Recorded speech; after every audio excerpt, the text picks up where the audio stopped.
Ho voluto dedicare questo discorso alla mia pancia che custodisce una creatura.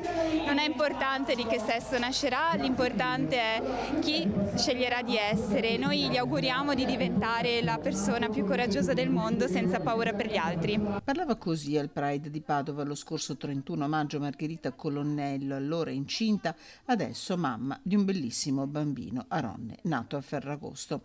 Come promesso, alla porta del suo ufficio a Palazzo Moroni sono attaccati 5 fiocchi arcobaleno che nel giro di pochissimo sono stati sommersi dalle polemiche. Preferisce il silenzio al microfono, ma sceglie la sua pagina Facebook per esprimere il pensiero condiviso con il marito, l'assessore al sociale, che scrive: nostro figlio non ha ancora 2 settimane. Non avremmo immaginato di dover impiegare questo tempo prezioso sommersi da una polemica nazionale sulla nostra famiglia.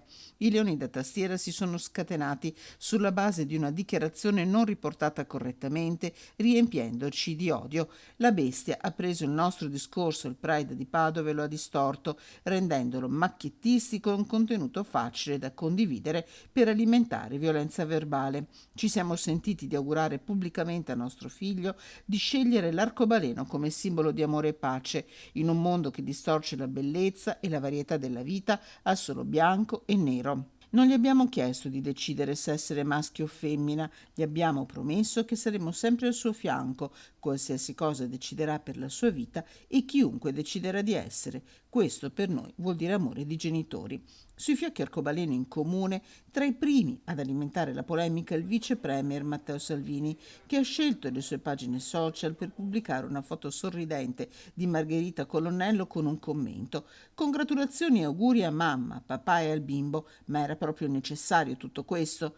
Dai social la risposta della diretta interessata: speriamo che chi si erge difensore della famiglia possa avere rispetto della nostra tranquillità in giorni così intensi e bellissimi, giorni che vorremmo trascorrere solo in compagnia di nostro figlio, senza doverci difendere dagli attacchi della destra. Ringraziamo chi ci sta dimostrando solidarietà e sostegno.